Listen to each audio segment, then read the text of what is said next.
Alright guys, Hayzink here, welcome back to the channel for another Street Fighter Duel video. So on this one we're going to be going through Dante's trial. Now there's going to be a bit to talk about during Dante's trial. Again, I would not judge the unit based on the trial, okay?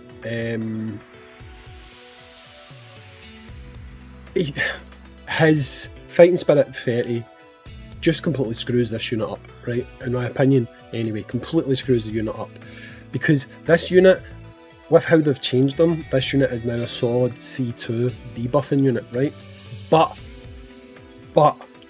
if he triggers, which his Fighting Spirit 30 is obviously, if he triggers, you're losing that ability. It'll kill your combo, and while he's in the devil form, he can't even do it, right? So I think that his Fighting Spirit 30 dramatically weakens this unit, okay? So if you're someone who's had this unit for a while and you've got him Fighting Spirit 30, sucks to be you.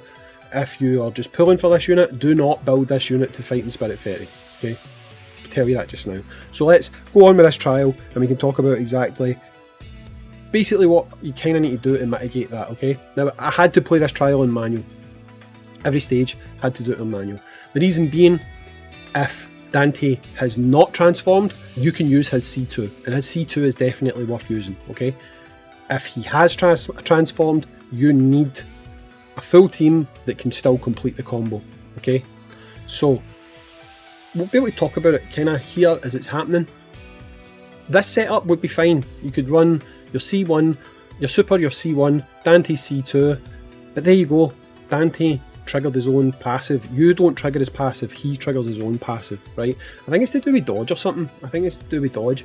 I'd need to read it again, but I think that's what triggers it. But as soon as he has triggered that passive, he's not able to do his debuffing function that you'd probably want him for, okay? If you're playing on manual and he's in devil form, I'd maybe just start the combo with him, okay? Maybe do that. That gets you kind of rocking and rolling again, but if you're playing on auto and you've set it up so that Dante is going to be your C2, freezing, debuffing, that type of thing, if he transforms, combo dead, right? Especially if you've not built a team that's capable of actually completing a full combo without Dante being on the team, right? The reason I was playing manual is because you've got some control over that. That's essentially why I think it's a good idea to play manual. If you build the teams like this, you will always have the option to do the full combo rotation. If you've built the teams with a bit less flexibility about them, you're not going to have that option because, again, he's going to transform. Oh, by the way, you'll notice those first two ones, there was no chest there. For some reason, I was recording this the first time, and Dante transformed at the exact same time as Gen hit his super, and the game just froze. I had to shut it down, and when you shut the game down and you go back in, you need to do the whole trial again, but the chests have been collected, so that's why there was no chest sitting there, but there's obviously chests sitting for the rest of it. But unfortunate, added on a bit more time to a day where I'm already tight for time, which was obviously fantastic. Thanks, game.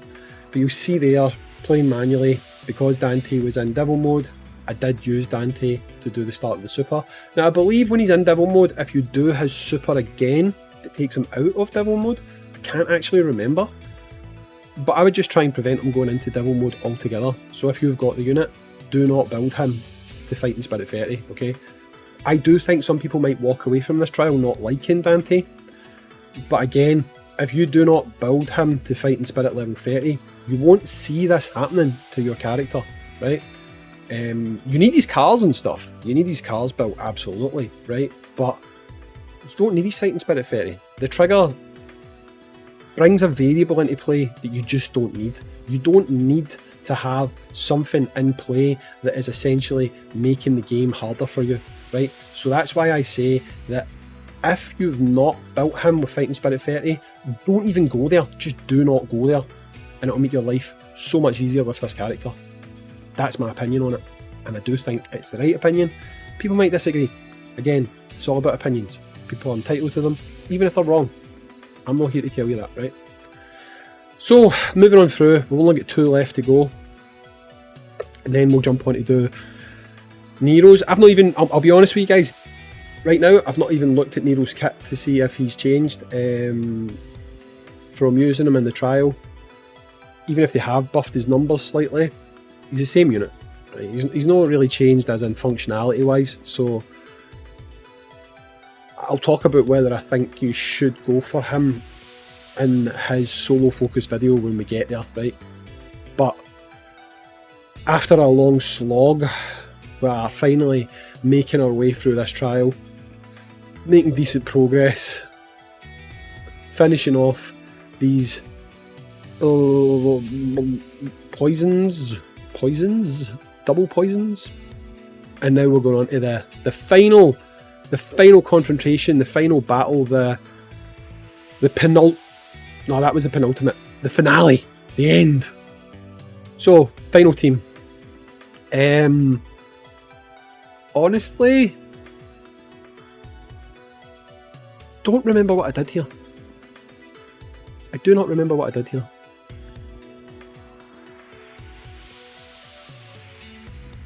I played manual still. I remember that much. So see, that time there you can see I was able to actually get in Dante's C2. So I used Dante's C2 because Dante's C2 is actually really good. Moving on through with the battle. A lot of this is coming down to the fact that when you're in devil form, when you're dodging, you're able to put out a lot of damage. Dante himself is dodging, he's getting increased damage. He's a good unit. He's a good unit now. I don't think he was before. But that is the final battle. That's you got all of your rewards. That is Dante cleared. More so than Virgil, I think it's important to watch the have the buffs made Dante a better character video that I'm putting out, because that one you're going to be able to see exactly what's going on with this guy. You're going to be able to see exactly what kind of numbers he's pushing, what kind of performance he's putting out there, and ultimately if he's a unit that you want to go for. Because there is a lot of DPS units in the game. There isn't actually that many units that can fill a really good, really solid debuffing option, especially for your C2, and the fact that he's got that twofold means that he is someone you could probably see really starting to appear in bossing teams, appear in stages, and not stages, but bossing teams, and I mean, potentially PvP, because he could be a bit of a disruptor. I don't mean disrupt as in literally break the combo, but the fact that he's freezing and he's delaying things, he could like make things a little bit more difficult, you know. But anyway, check that video out. No more spoilers. I'll catch you in the next one. Peace out, guys. See you later. Bye.